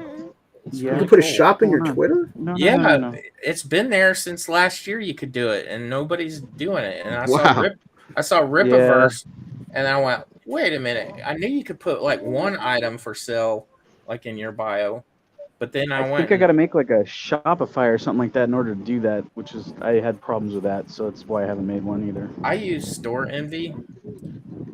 Store Envy, huh? Yeah, Store Envy, but it was easy. Like all you're doing is linking to the image and the page from your shop. Yeah, I don't have a shop. But yeah, like I've got like a bunch of items already in it. Sweet. I'll have to figure that out. I might have to set up our Shopify or whatever. It's pretty busy, so I might have to figure out how to do it. Yeah. Because we have our website we got to get up and running.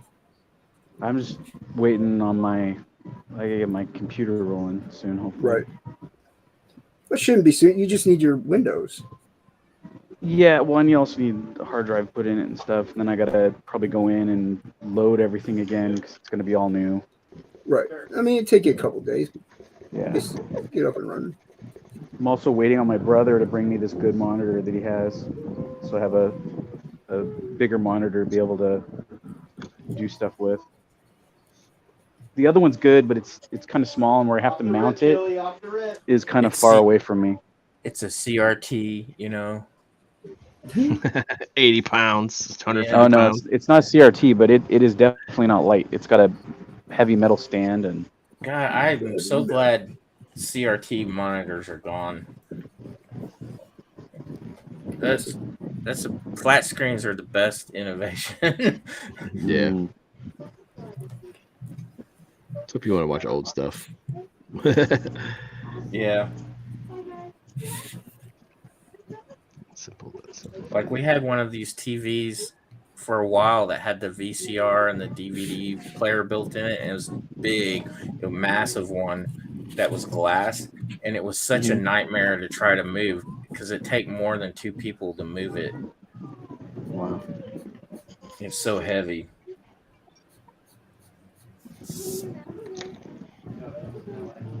I was so glad the day we moved and decided to get rid of it and get a flat screen. And I wheeled it out on a dolly to the garbage. Nice. I take them every so often in my store. People will be like, "You take CRTs?" I'm like, "Well, how big is it?" They're like, "Well, it's about like a 30-inch or whatever." You know, I mean, it's usually, "Oh, okay, no problem." Hey, guys, what's big? And I'm like, "Well, how big we talking?" And he's like, "Well, it got wheels." I said, "Well, where's it at?" And he's like, "Well, it's in the back of my truck, and I also have a small one too." So, okay, yeah, go ahead, bring it out, take a look at it.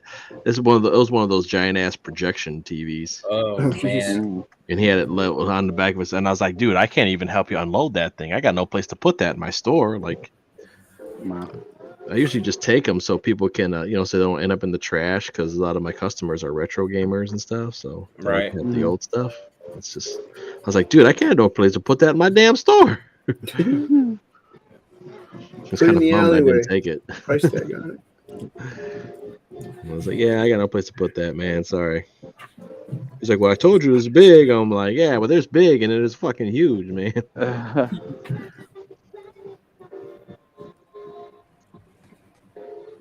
I thought it was pretty Yeah, I've got ballsy. Oh, go ahead. Go ahead. No, it just made me think he's talking about a store and retro thing, and then Lego. You were there at San Diego, Dan, and Lego does a Blockbuster mock-up. Yeah, I took a photo of it. It was crazy looking. Golly, I thought, how did they get away with that? Is there still some licensing involved? Like, I don't think Blockbuster is an entity. Like, yeah, it none of is owned anymore. Yeah, there's like far as I one know. location. There's still. one. Yeah, there's one location. Yeah, but I don't thought- think they're like. I don't thought there think they were have anything two. proprietary. I thought there was one in Alaska still and one here in the main part of Well, the U.S. I'm sure, regardless, like Lego is a big enough company, they probably kicked them a little bit of cash and just licensed it for their show.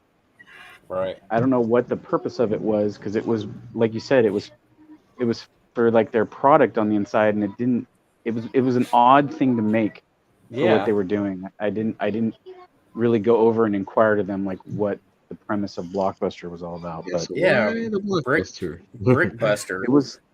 It was eye catching. They had like this one anime booth had like a giant like weird anime looking tank that was like egg shaped. It was pretty crazy. Neat. Like a Ghost in the Shell, not Ghost in the Shell, Appleseed. It looked kind of like looked like a tank from like Metal Slug or something like that, but it was really round and egg shaped in its body, besides the tracks on the sides, obviously the 2 tracks. But it was cool. It was huge. I think it was like 20 feet tall. Wow, that's awesome. And then there was like a giant sort of like demon thing from some other game. It looked like the Balrog. But other than that, there wasn't a lot of like really impressive visual things there. Unless you count the Good Burger 2 shop that they had there, where kids were basically playing like whack-a-mole. It looked like making burgers or something. Oh, neat. Oh, God. Yeah. And yeah, it was cool though. Was it worth the trip for you? I had a pretty good time. Thursday I was really sick, so it wasn't that great. But Friday was pretty good because I was feeling pretty good and I was able to walk around and see people and not be like dying. That's cool. Who'd you see over Yeah. there? See any CG guys? I know Aaron was there in a A couple. Like ton. I saw. So I saw. Let's see. I saw Gabe El Taib, and he had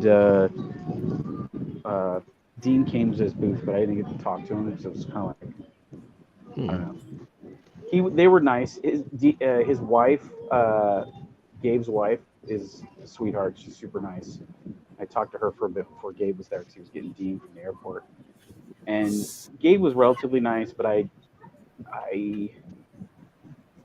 can't say I necessarily felt like it was cool talking to him, but there was a little bit like standoffishness, and I don't know if it's because of all because I kind of brought up the weirdness with like the American book or whatever. Yeah. And he kind of ended up treating me kind of like a customer a little bit, which wasn't bad, but I'm just saying like that brethren sort of like we're all in this together sort of vibe. Like I didn't quite get that from him. Well, yeah, maybe he got said what he needed. He's like, I'm praying for your healthy recovery and all that, which was nice. But yeah. He got he was out. kind of like, well, I got to get back to sitting here 4 feet away at the back of my booth, and I was like, all right, man. And cool. then I saw Anna, that Star Wars girl, right, and Aaron. I spent a lot of time with Aaron Westy, which that dude is the nicest fucking dude. Awesome. And when I was really sick on Thursday because I couldn't walk back to my booth, he let me sit behind his booth and gave me some water, and I sat there and gleaned industry knowledge off of him and Dan Jurgens, who came by. Holy shit. That's awesome. Yeah.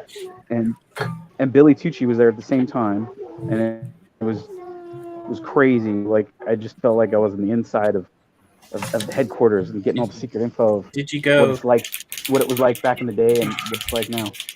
Did you go, Dan? Why in your recent Superman books did you make conservatives terrorists?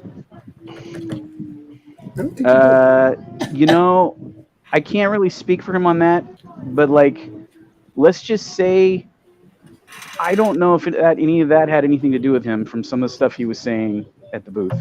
Oh, really? Yeah, it was a really interesting conversation about the stuff they were talking about, like how the industry was and how it's changed and where they thought the Rubicon was, where things really went in a different direction. It was crazy. And then Dan Green came by, and that was really cool. And Brian Polito stopped by that same booth. I saw Brian at his booth as well. And I walked and talked with Billy for a little bit across the hall because he didn't know where Aaron was sitting, and so I took him over to where his booth was at. And then who else? I saw Dan Frega. Oh, nice. And I ended up drawing with Dan Frega later in the evening that night. Oh, cool. And I saw all you had a great time, man. I did. I saw all my famous monsters friends because they got me in and I sat at their booth.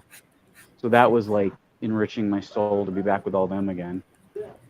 That's good. And I saw another indie artist friend of mine who's the president of Caps, which is like a comic book art group. And I saw Tim Vigil. Yeah, you saw spoke a lot with him for a little bit. And I'm trying to think. I saw this other guy named oh man, my brain memory is really bad. I want to say his name is Aaron Arrow or something like that. The writer for Darkwing Duck, right? Yeah, the Darkwing Duck writer guy. And he was super nice. I didn't take any photos with him, but he's in the background of one photo I took with Aaron, which was kind of funny. But I talked to him for a bit. He was really nice. He was at Aaron's booth most of the time. Who else did I see?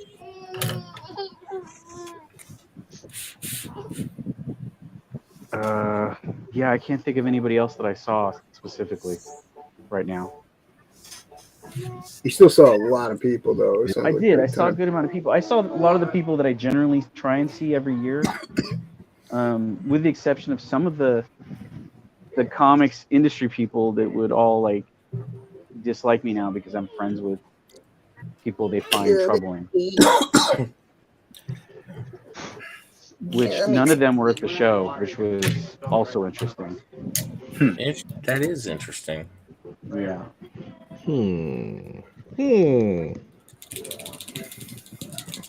One guy that's pretty neutral, that's a really good friend of mine, wasn't there as well. But he just doesn't go anymore because it's just not financially viable for him.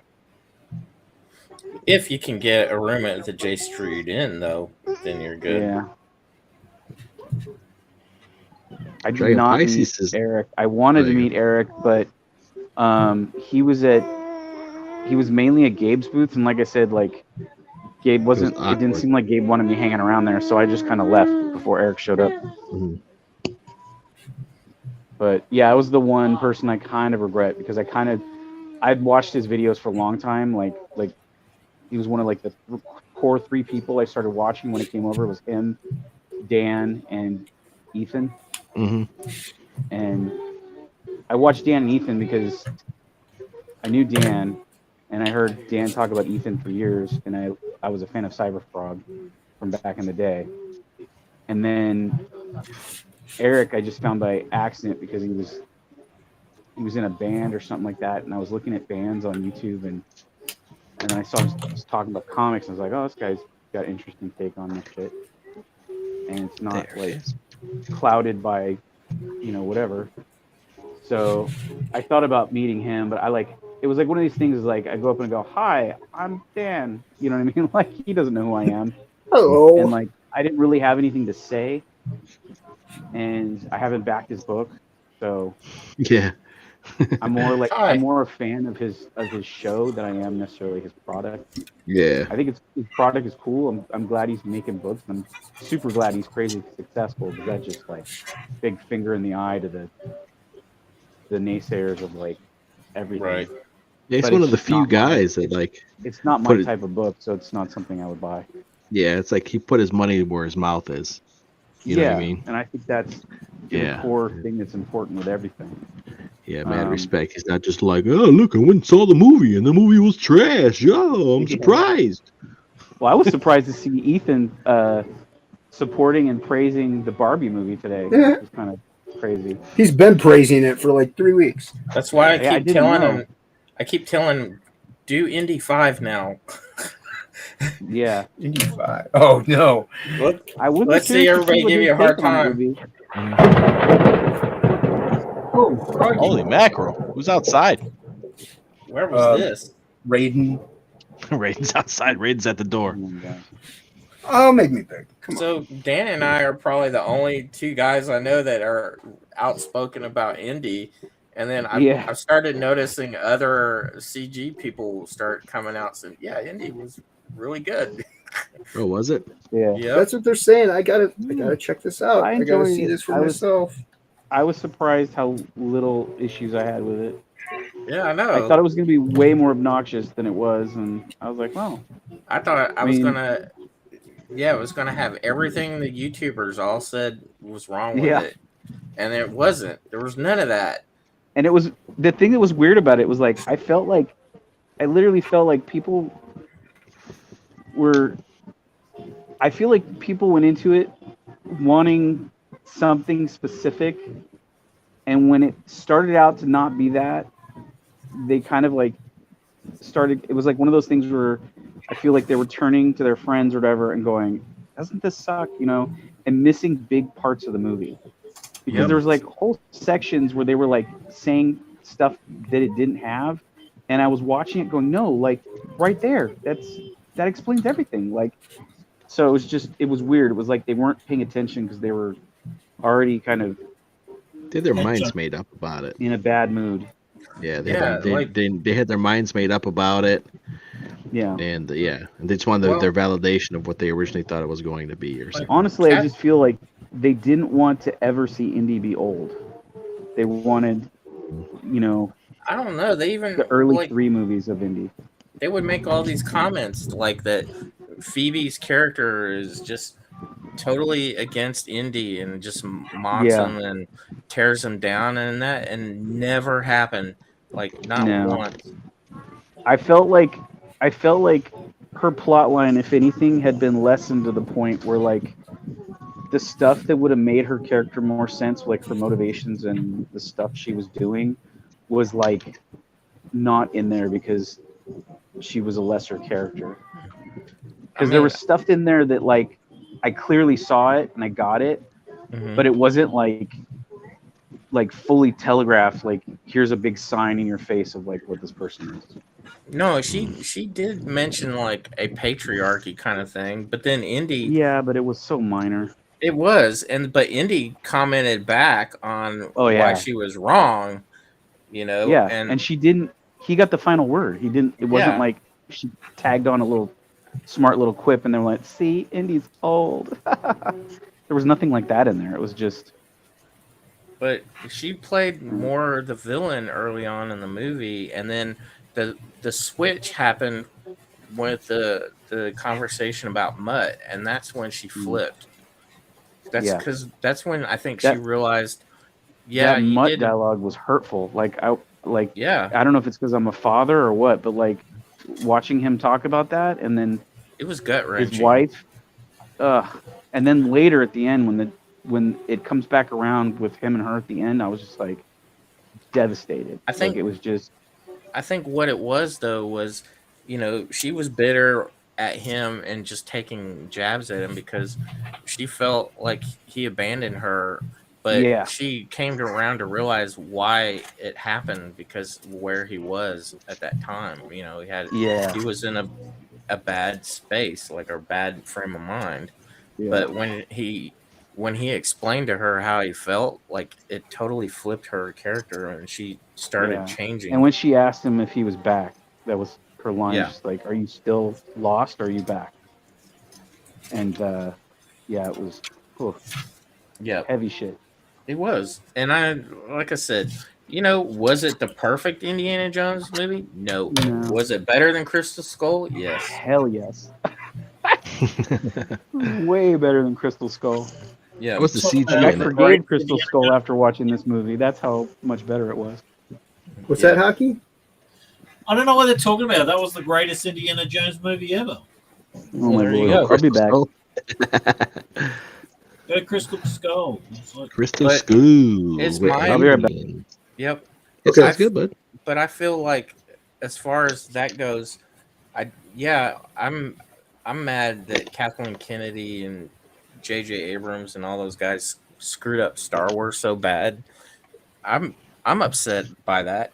But in this case, I think they actually made an attempt to try to please the fans this time, and the YouTubers, I think, did way more damage to Indiana Jones 5 than Kathleen Kennedy could have done. Yeah. I haven't seen it, so that's good to know. So I had not intended to see it because I was like, I just can't. I don't want to see them doing dirty. Due to the Indiana Jones like they did with Luke, but then they didn't. They didn't do that to Indiana Jones.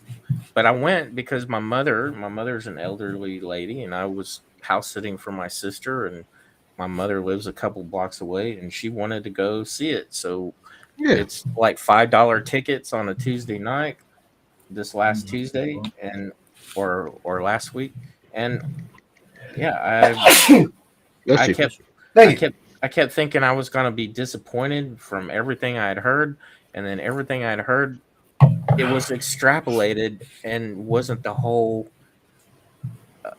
part of the story. Like you would hear the gripe, but not see it because you're just listening to the YouTuber and not actually witnessing it. Yeah, sometimes it gets like, I don't know, man. Sometimes it's like people see woke no matter where they go sometimes. Right. And you're just like, dude, like But I will say there's like it doesn't feel like there's any woke, and I don't think Indy was disrespected in any way. And the first part of the movie was really good. Like there's like a really good, whole action sequence that goes on for like 30 minutes.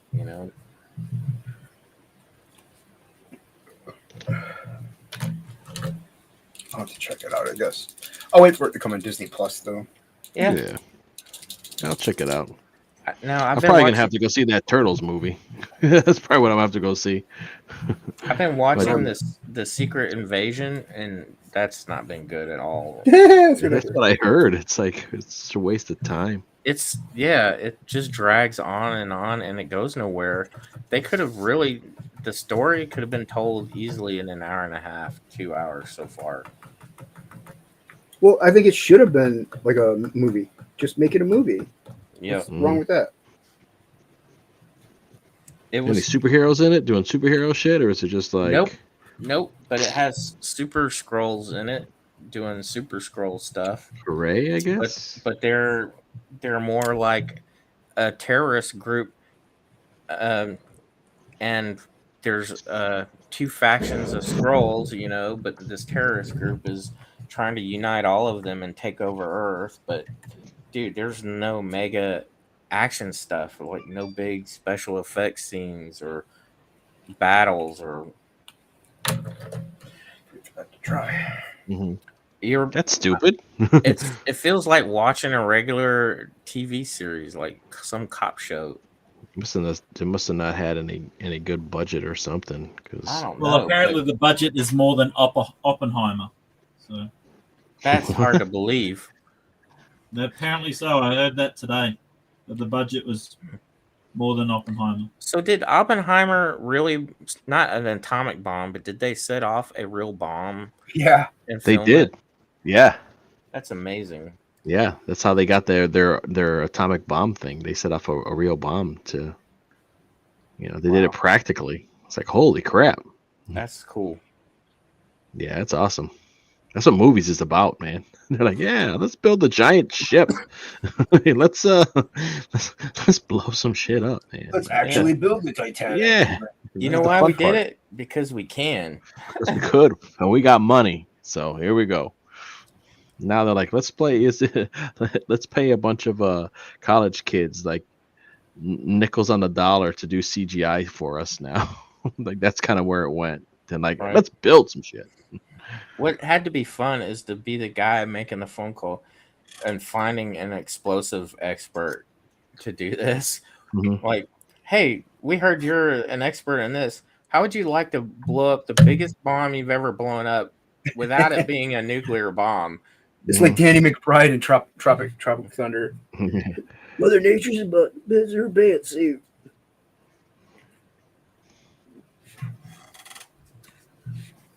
I want a Tropic Thunder too. They're supposed to be making it. Yeah. I never saw the first one. Oh, it's so good, Chad. You gotta watch it. Yeah. It is literally Tom Cruise's best role. Really? Yes. Everyone has said that. You name somebody, they're like, "What's your favorite Tom Cruise movie?" They're like, "Tropic Thunder," and it's not even his movie. The thing about he's in it like 5 minutes.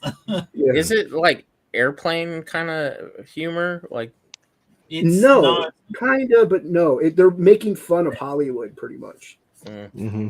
I've but never it's not slapstick like airplane. Yeah, it's not slapstick. I hate to say it, I've never really cared for like Airplane and Leslie Nielsen movies. It just sounds like 80s. You're no longer invited to my channel, Chad. Oh, I'm sorry, Jay. I just can't get into them. They're not that funny to me, It makes sense. I like Get Smart. I can handle Get Smart, but Airplane I like dad jokes, but those are like some serious bad dad jokes. Do you like Spaceballs and stuff? Spaceballs is okay. Yeah, you're forgiven, though, Chad. Do you like Gladiator? I enjoyed Spaceballs. I love History of the World. That's a great movie. That's a good one too. I gotta see Top Secret. One. Top Secret is good. Yeah. A secret. Where it's like skeet shooting on whatever, skeet shooting into something. Yeah, dude. Serving and skeet Serving shooting, and skeet skeet shooting. It's like what? So good. One of my favorite gags is when they punch the Nazi and he falls off the thing. I like the Pinto scene where the car just literally taps the Pinto and like a nuclear bomb goes off. It's so funny. I remember as a kid liking Kentucky Fried Movie and stuff, but do you remember They Call Me Bruce and They Still Call Me Bruce? No. Yes. Yeah. There's this guy that looked like Bruce Lee living in New York, this Chinese guy, and they all thought he could do karate and everything. Oh yeah. Yeah. And the movie was called They Call Me Bruce. I haven't seen it for a long time. The only scene I remember, he was trying to hide from people. No, police were coming or something. So he had nunchucks. So he was pretending that the nunchucks were chopsticks. Oh, yeah. That's the only thing I remember. But yeah. Yeah. Because I saw that 30 years ago. It's like I remember like there was a corner store in New York getting robbed or something, and he was too chicken to and he tried to psych him out or something, make him believe he was really Bruce Lee, but they called him out on it. He's like, oh no. Yeah, it wasn't bad. It was silly. So. Yep. Last Dragon was another good one. That's a great movie. Mm-hmm. Yeah. Bruce Leroy. That is that's the unofficial brother sister movie to Big Trouble in Little China. It's like the same universe. Yeah. It should be. I'm still in frame. No. Do you guys? Go ahead. No. Go ahead. No. Do you guys remember a movie called The Exterminator, and there was a sequel? Yeah. Yeah. It was about Oh man. It was about a guy that wore a welding mask and had a flamethrower and would go as he was like the Punisher and go burn gang members and stuff with his sounds awesome. I didn't know they made a sequel to it. Yeah, there's a second one. They did. Well, let's see what Dragon Pisces. I gotta catch up with the chat. Yeah, that ant scene crawling in the mouth of the bad guy scarred me. Yeah, I read in Crystal Skull. I remember that. Those ants look so fake though to me. I hated the ants and the monkeys and the Tarzan. Yeah, that's the only part. Like if they cut that out, I'd been happy because that was too ridiculous. Yeah, the refrigerator scene to me is a great scene. I don't know why everybody hated that. Because it's super unrealistic. But then again, so is that raft scene. But yeah. Exactly. Yeah, the raft scene is ridiculous. What? There's a ton of ridiculous stuff in all the Indiana Jones movies. I like how they did the bridge, and they're like, "All right, man, we're going to destroy this bridge." Yep. Yeah. Okay. Hold on, lady. We going for a ride. He crazy. I think that's the only bummer was no short round. Yeah, no short round. But probably because of all the reshoots, because probably they had the movie in the can already, and then he did that everything all at once movie with Michelle Yeoh and stuff. I would watch a movie of Short Round as like his Indiana Jones character.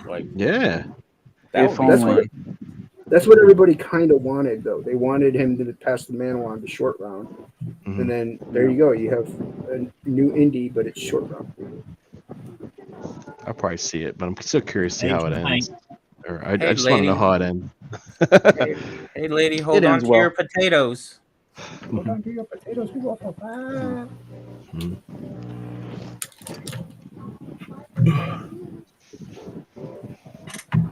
That to me is my favorite scene out of all the Indiana Jones movies is the opening of Temple of Doom.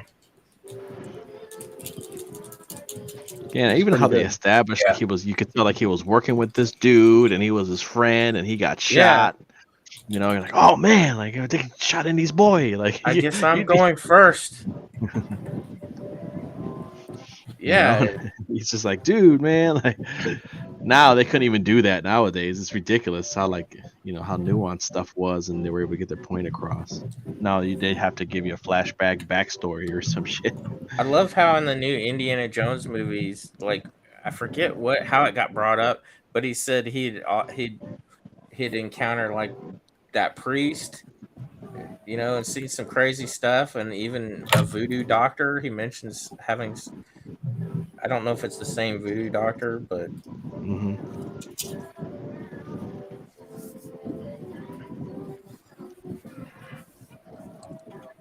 I was watching Young Indie Chronicles on Vudu because I have the digital versions of it, and I'm not positive, but I thought my DVD version had the episode with him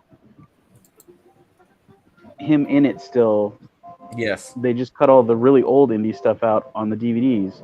Yeah. When I watched the digital version, it's not in there at all. It's only available like on YouTube as like a outtake somewhere. It's on the VHS and the DVDs, the old DVDs, but but the digital version, it's gone completely now. Yep. Dumb. Stupid. That's dumb. Stupid Hollywood. But I don't like it's Sean Patrick Flannery, right? That's yeah. That guy. I enjoy it. I don't like that guy. I don't like the cut of his jib. No, I'll tell you why. I was at a convention up in Dallas, and he had a table around the corner, and I was gonna say he lives near you. Huh? He had a table at this. He lives near you. Does he? Don't tell him. Chad's gonna leave a bag of food on his front porch. He had a table. He had a table around the corner, and when he would come and do signings, he would direct the line to go around the corner, and it would pass right in front of my table, and I was like so pissed off because my table was blocked for almost the entire weekend. But he gave you a captive audience to sell stuff to. Yeah, nobody cared. They wanted the what was that movie he was in? The action movie that he Boondock Saints. Boondock Saints. That was like when he was real popular with Boondock. You should have done Boondock Saints fan art. Yeah, whatever. Whatever. Situation. Like that's the thing about going to conventions and people that do all those prints. They do a buttload of prints for art for stuff they don't really like, just so they can try to cash in. And I did not want to compete with these massive walls of prints. Like I did not want to put in that effort just to try to outsell everybody around me on that. Because it got to the point where, I did have prints of stuff, and the competition got so much that they downvalued the prints at one point. Like you could sell a print for like $20, and then people got to the point it was like buy 4 for $20, or buy 4 for 10. It depends on the print. My 11x17s, without any like touch-ups or anything to them, or they're 20. I don't go down on them at all. Right, but then I noticed this new thing started showing up. There was these guys. They would just buy fan art off of these guys out of Asia, buy the rights to it, and then just print tons of like this fan art prints in these big old booths. And they would have bins of this stuff, and it was ridiculous. Like they didn't even do the art, but they're there.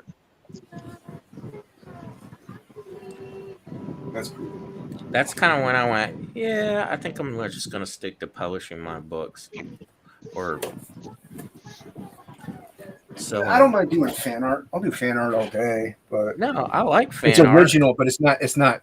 I'm not gonna do prints anymore. Is what Yeah. I pretty much established myself. I like fan art and I enjoyed doing it, and it would rack up a lot of followers on Instagram, but it got to a point where I could not convert any of those people to leave Instagram and buy prints or my art books. Right. I would actually lose followers on Instagram just by asking people to go to my shop. What the hell, man?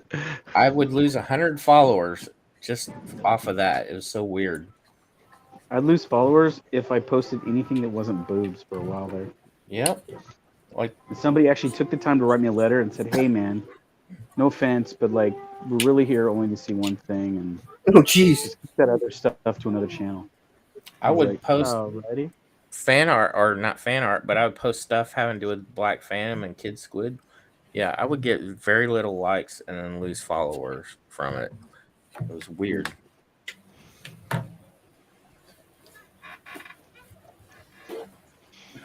Yeah, but the people who really like your stuff, they'll stick around no matter what. Yeah. Yep. That's why I'm just putting emphasis on my own thing and not. And then people that I can pretty much post anything I want now. I don't have any problems. Right. Do it, Chad. Just post what you want. Post what you want. Post what's in your heart. I went from Yeah, 19,000 Instagram followers down to 12 and a half. Damn. I have like 530. That's pretty good. The first Yes, 100, you get 12 grand. Shut up. the I first only have 5,000. I'll tell you why it's good. Because the first 100 is the hardest hurdle to get over on Instagram. Well, to be And honest, I don't post as much as I used to. You have to post one thing every single day. Every day. Yep. Every day. Well, I was doing pretty good for a while. Then I got Twitter, and that kind of gets you backers more than what Instagram would, and YouTube. It's all taking up more time. You should try Threads. That'll make you real sad. That's okay. I'm good. Is anybody even like it? I feel like Threads was dead before it even got started. What happened That's to what it Hive? says. Hive was the thing before that, a month or two before. Was it? I don't know. I feel like Threads is a horse and somebody shot it before it even left the starting line. Like it's happened so many times over the past year. Like, oh, I'm leaving for this new thing. I'm going to Mastodon. Oh, I'm going to Hive. I'm going. Golly, dude. Kick is now the new thing. Mastodon sounds dope. Please. It sounds like a metal band. I'm at the It's point not good. now. It's not. I'm Let's just go to like Mastodon. saying, please spare us your breakup letters. Yeah. That you're going to some new platform. I don't care. It's like, get out of here. And it's like, I don't have to take this anymore. I'm leaving. It's like that. Why don't you just get out of here? We don't want you. Okay, I don't have to take this abuse. I'm leaving. All these people loved Elon Musk until he had interest in Twitter. Until he made X. Until he was like, yeah, we're not going to silence people. And people were like, how dare you, sir? Dragon. All right, that'll be my next video. That'll be my next video for Friday. What's that? Bye, Dragon. Bye, Dragon. Oh, he's I think he's still here. So I I know wish I Hocky could said join bye. you all, I'm but I'm assuming not. he said bye. I'm not working on any art right now, but Oh, I'd love to no. join the conversation. All right, guys. I'm not working gonna on art. have to call it a night, though. You're out, Chad. Yeah, I gotta start putting together my bag for the weekend. Oh yeah, you're going to Florida, ain't you? Are you going to Florida? Oh, yeah. Anything to avoid coming on my channel. Dude. I feel really bad. No, I think it's funny, man. I think it's hilarious. It actually. feels You're like okay. you're not the only one. There's like a couple other people, but the scheduling is always off with right. Like No, that's the way it works. you and another guy especially. And one guy I was trying to get, a comic shop owner, I kept trying to get on, but he wanted to do it too early in the day, or when I'm really busy jumping on early streams. Right. Well, my thing is also I only am doing it Sunday at 5. Like, it's the only time I'm doing my stream. Otherwise, I Right. wouldn't care. But that's the only time I'm going to do my little promo streams. And actually, it's not even a promo stream. It's like an interview, and then we promo for like 20 minutes. But yeah, it's just that's the thing. And I know usually people are busy on the weekend, so I get it. You're fine, man. I think it's kind of funny, actually. Right. I was on Pop XP tonight. Oh, that was you? Yeah, with you were the one Tucci, streaming against us? Yeah. Niles and Tucci. But sadly, as great as it was such a great stream. I didn't get one single backer from it. Really? You know what's funny? Like, usually those fun, like really cool, like awesome streams that you're having with engagement and stuff, you don't get anybody. But on the streams, when you get like, there's like 4 people total watching in the chat. Like after that stream ends, you get like 3 or 4 backers. Like after like day goes by. So it's the weirdest thing. Sometimes those really small channels, they get a few replays and people are like, oh, I like this. And then the bigger ones are just there to see the interview and the talk. So it's kind of weird how that works. Well, I don't know. I don't know if we should. If Chad's leaving, it's 12 o'clock. I don't know if we should go much longer anyway. Yeah, it's you, man. It's your show. I think we just call it, at least for the stream anyway. I like what everybody's doing. Can you do the Discord, Dan? Yeah, I can. I want to see what Hockey's doing because he doesn't ever work traditionally. Yeah, let's see. I was gonna have Chad check for tangents before he left. Is Hockey working practical? Yeah. You darn near tangent, Look, but it's good. I've even got Copics. Good Lord. I don't see any tangents. Yeah, it looks good, man. You're close. You're close in like 3 spots, like 2-3 spots. I can show you guys the thumbnail for my new channel, and you can see what the title is. Sweet. Yeah. Let's look at Hockey's. Is it Boob Nation? Ooh, go Hockey. Yeah. No. Yeah, This it's is, cheese grater. This is Egg Beater cheese grating Dean James's face. Oh, jeez. All right. Nice. Nice.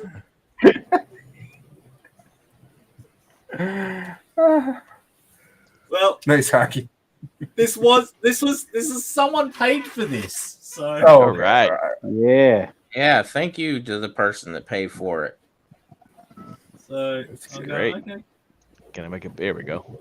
Boom. Yeah. So I'm just grayscaling it, and yeah. And nicely done, Hockey. They're getting the full fair dinkum. They are. So, and I don't work like this. Is kind of one of the first things I've ever done with Copics. So. Thanks, Dragon. Hey, yeah. Once you figure out how to blend with them, your mind's going to expand. Yeah. Yes. So, but it's fun. No, I'm enjoying it. So, you're so unruly tonight, guy.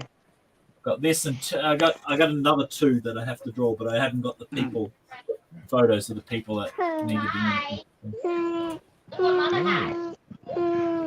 Did you want to share that on the stream, Dan, or we're going to share that someplace else? I'll share backstage because I'm not ready to share that stuff. That's cool. Yeah, absolutely, dude. That's dope.